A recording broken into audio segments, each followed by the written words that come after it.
Good evening, gentlemen. Lukey3262 here with the Shaving Cadre, or I'm also straight-faced on YouTube, Shaving with Straight-Faced. I'm going to be doing a straight shave tonight with a personal favorite razor. The brand is SR Groscher, which is a fairly famous German razor manufacturer from the early 1920s. I believe they were also produced by Graham and Plumacher.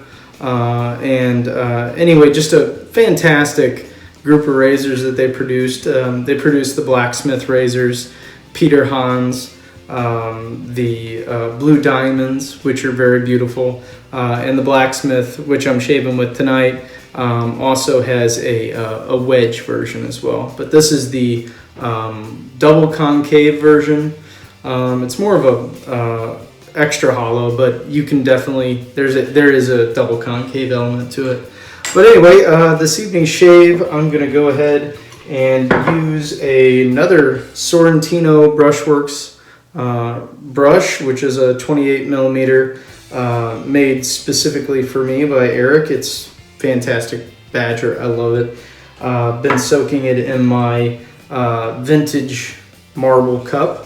And I'm going to be using the soap tonight is Williams Tonsorial, which is somewhere around 60 years old. I always soak my Williams while I'm in the shower, and then I lather off the puck. So I'll go ahead and get started.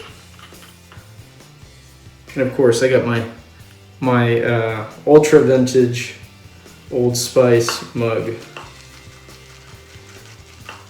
Well, what's going on today? Finished out the week. It's Friday. Haven't shaved in a couple days. Well, at least since, I guess it would have been Wednesday. I still unpacking the house. The majority of the shaved in is still in boxes, so I'm just kind of grabbing whatever's on top.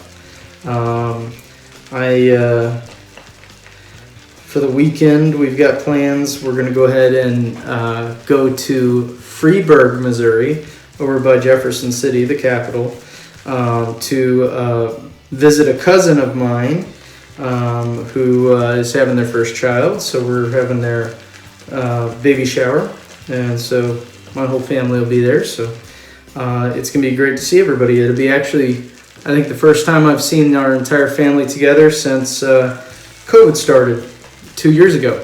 So I haven't seen most of those folks since then. So it should be a great time. So there we go, all loaded up. I think I got about 45, maybe a minute worth of load time.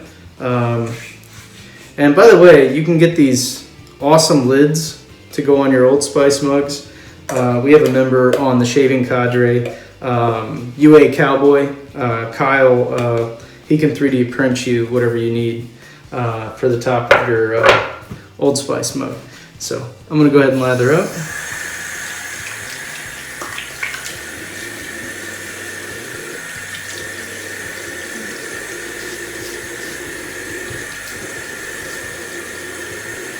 And for the time being, I am still using a box to hold my phone when I do videos. It's not perfect, but for the life of me, I cannot find the suction cup deal that I've been using for the longest time. And it works in a pinch. The box works in a pinch anyway.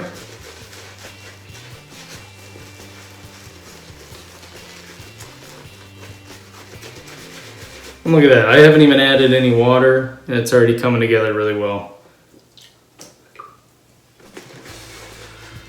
So, a little bit about Williams, the recently discontinued Williams. Soap had been made for over 150 years. and they just discontinued it in the last, I think, few months. Williams Tonsorial, I don't think has been made since the 1980s. Maybe I'm off on that too, but that's pretty close. Before Williams Tonsorial, there was Williams Barber's Bar, which was made, I think, up until the 1950s. Which I have a few pucks of that laying around. I gave a puck of that to Barber Dave for Christmas time, I think. And he raves about it. I have yet to try it because I want to finish this Tonsorial first. But even before that, Williams had their very first shaving soap called the Genuine Yankee soap, is what they started with in Glastonbury. And actually they had an unnamed soap before that, just Williams Brothers soap, but the Yankee Brothers soap is what kind of put them on the map. And I'm a vintage soap hunter. It's just what I like to do, whether it's Yardley or vintage Crabtree and Eveline, or name it, Risley, Linthric. I'm really into picking up vintage soaps. Like a few other members on the cadre, it's just my thing. But anyway, that is one I have not been able to get a hold of.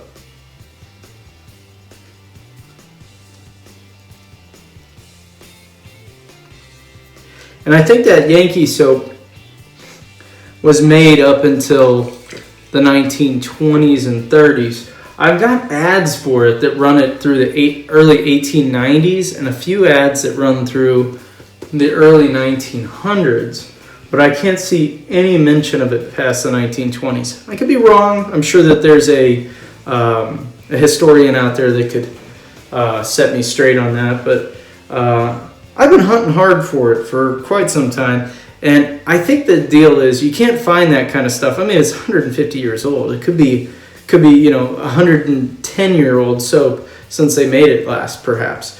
But the thing is, I think back in that time, people were much more utilitarian with the things that they purchased. They weren't just going out and buying soap and saying, "Oh, I'm going to stock this away. Hopefully I'll use it here in the next 20 years, like myself." Those people were using what they bought. I mean, you're not just running around with a bunch of extra soap under your sink. Somebody was going to find it and somebody was going to use it back then, as times were a lot tighter.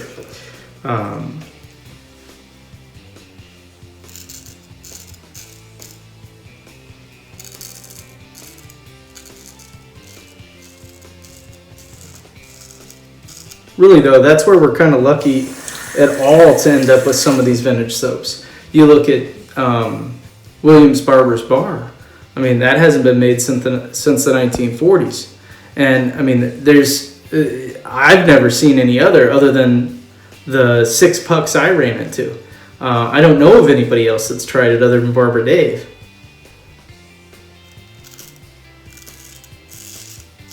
Perhaps Spider. I think Spider has tried it, but I cannot remember what he said about it.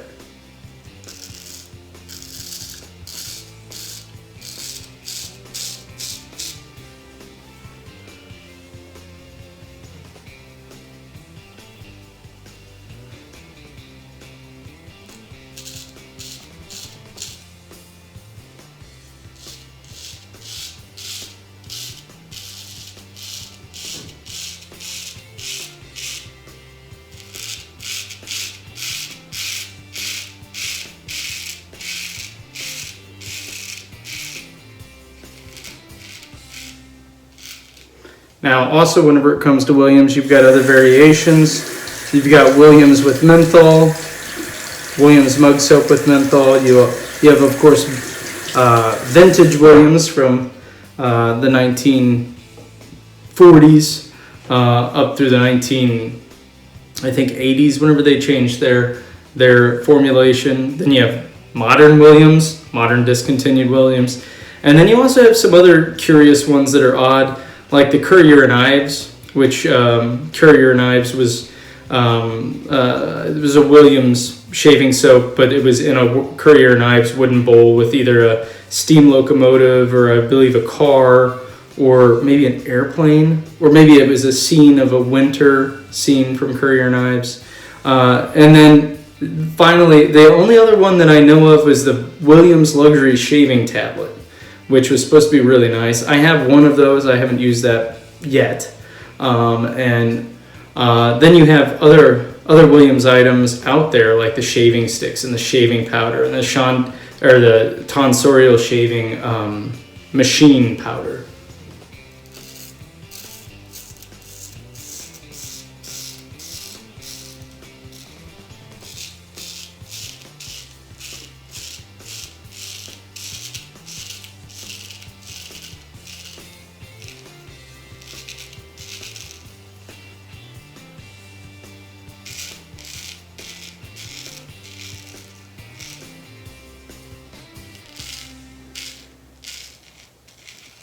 Now, I'm no Williams historian. I'm kind of all over the place with it. There's a few people on the forums. I think KJ knows quite a bit more than I do, and maybe Barber Dave too. But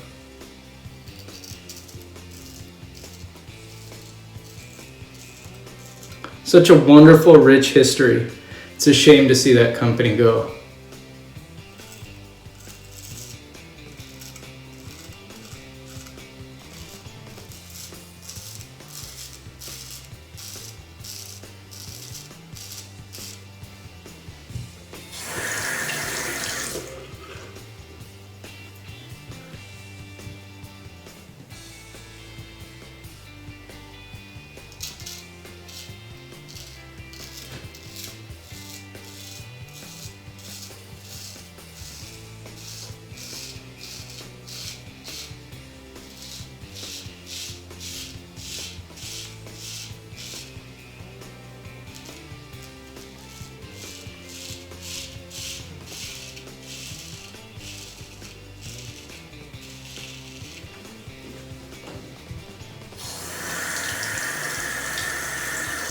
You know, it's funny. The left side of my face is always my favorite side to shave with. I'm pretty well ambidextrous.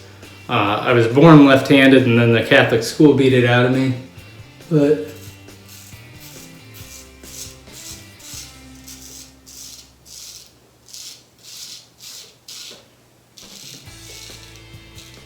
I always feel like I have a lot more control on my left side than my right.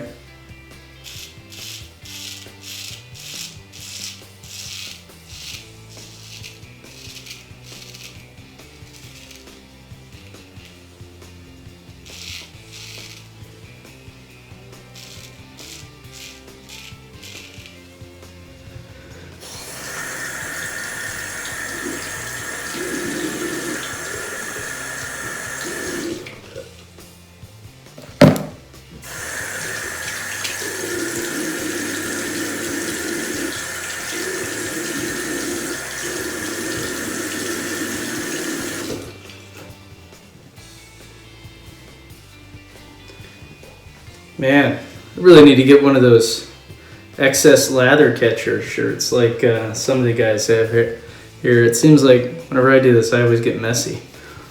I like to lather up. I like it thick.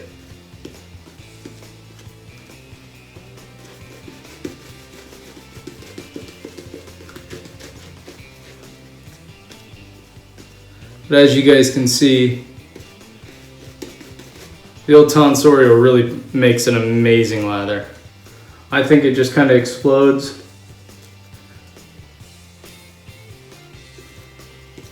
Modern Williams, if you're a novice and you don't know how to handle it, takes a little bit more work. You know, you need to soak it. And sometimes you need to soak it multiple times, multiple days or multiple hours. Depends on how dry the soap is, really. And you need to load it really well.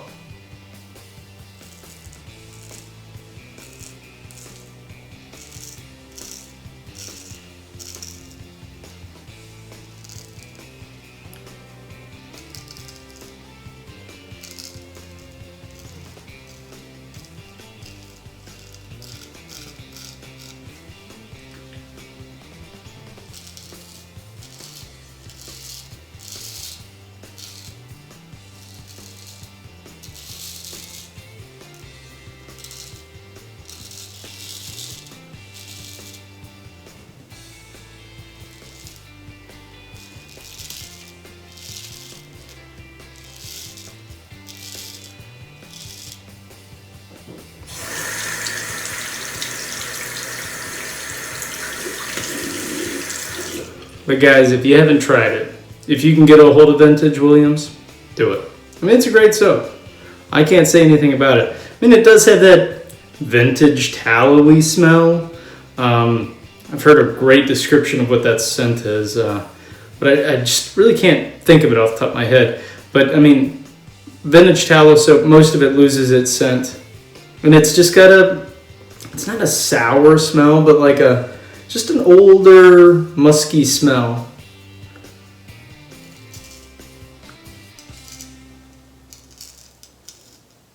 It's not bad.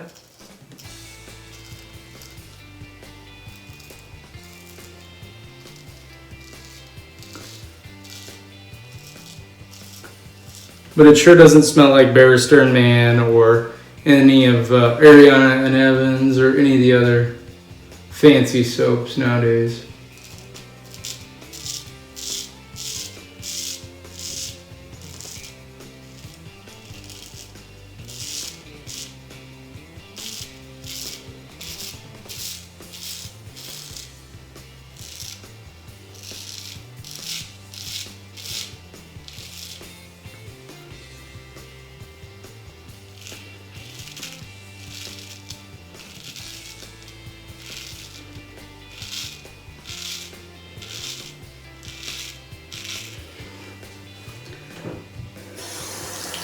And this full concave, full hollow, I mean, this thing is just making a lot of noise today.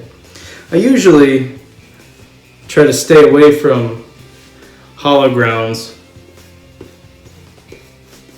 whenever I'm doing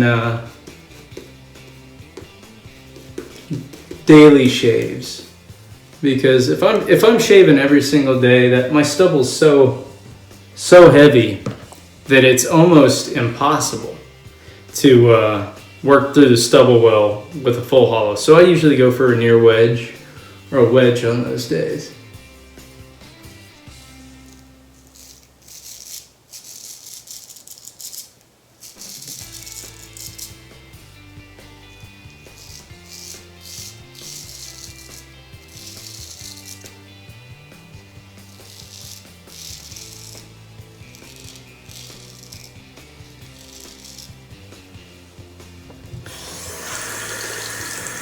Now, if you get the chance, you really ought to pop over to theshavingcadre.com if you've never visited.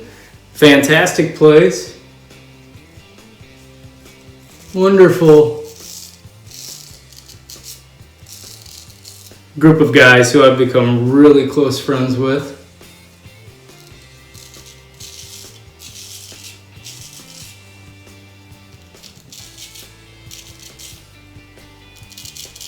Honestly, in the last 2 years with the pandemic, I've become closer with some of the guys on the Shaving Cadre than I am with even my friends that are around me.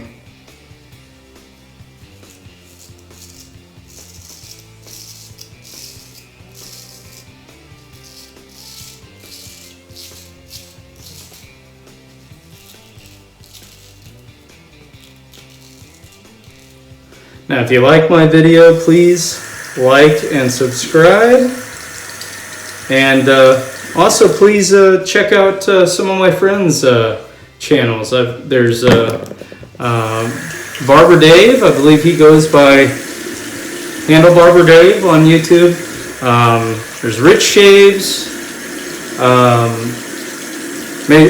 by Major Rich on the Shaving Cadre, Long Haul Trucker. There's Nurse Dave. There's a number of us. I need to get the full list, and I'll have to link up top to all the guys' channels. But a lot of us really do enjoy doing videos. It's a great way to talk about what we love, the process, and to share. I know several of us, including Bill M. and Spider Shaves, a lot of us put out videos for tutorial purposes as well. I know Barber Dave has a whole Learning to Shave with a Straight Razor tutorial series.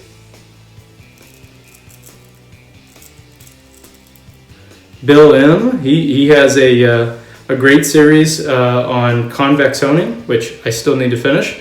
I'm about a part way through, but it's very interesting.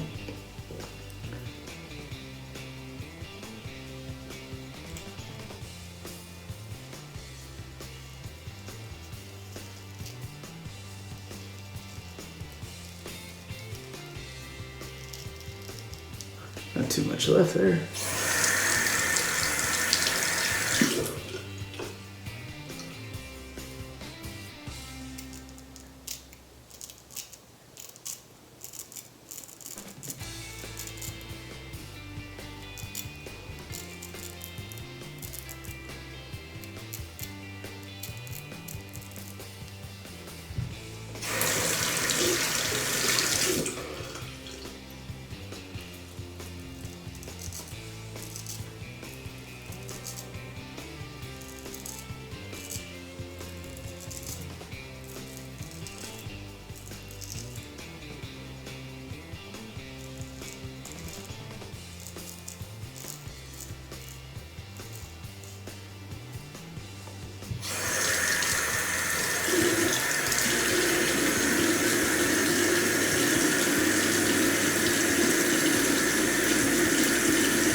Oh, I also forgot to mention my buddy Brian from the Shaving Cadre.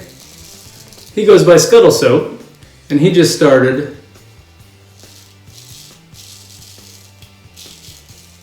a YouTube channel as well. And I apologize, Brian. I think it is Scuttle Soap Shaves. I should have looked that up, but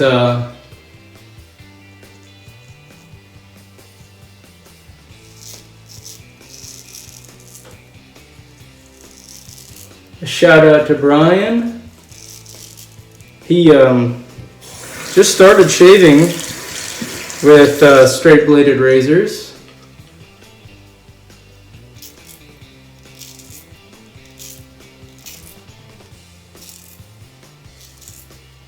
He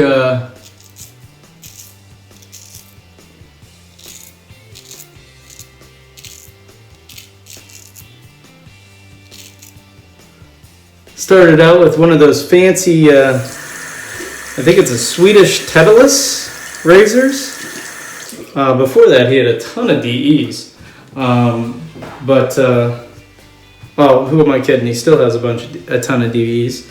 But started with a Tonsorial, and then I think he got a couple other Shavette type razors. And then I guess he got an Artist Club, and now he's got his first straight razor, I think, on the way. So congrats to Brian, and also for starting a channel. Well, guys, I think we're there.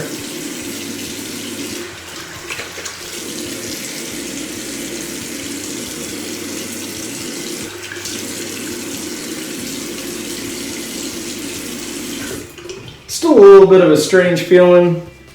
I gotta get some time to get down in the basement and look at our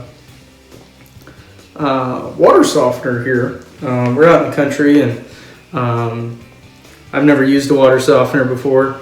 And every time I use soap, it just gives me this weird slick feeling. I mean, not that soap's supposed to be slick, but it gives me a really slick sensation on my hands. It's really hard to wash off.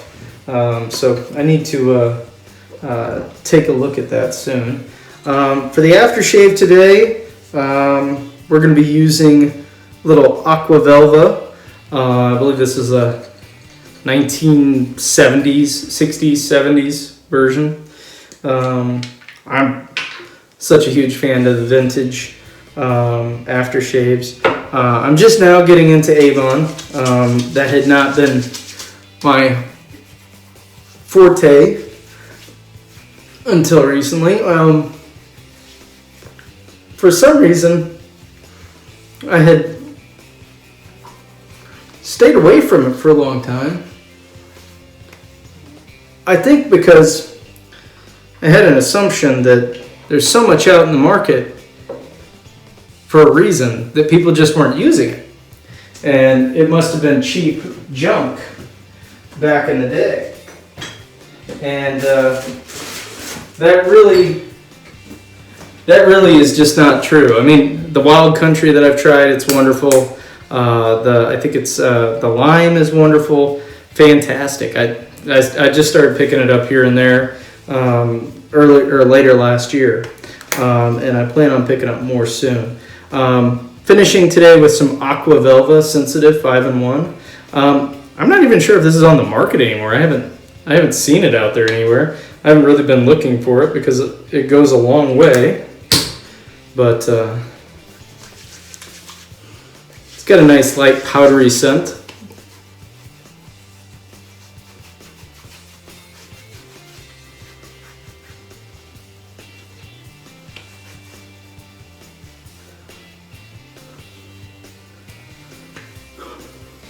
All right. Well, wish me luck at the baby shower tomorrow. Still working on unpacking the den. I'll give you guys a tour whenever it's done. But I've got quite a bit to unpack as far as all the different boxes and everything full of razors. And then once I get my workbench set up, I'll probably do a tour of the workbench and what I'm using for making scales, honing, peening, all of that. So I'll work into that eventually as well. But thanks for hanging with me, guys.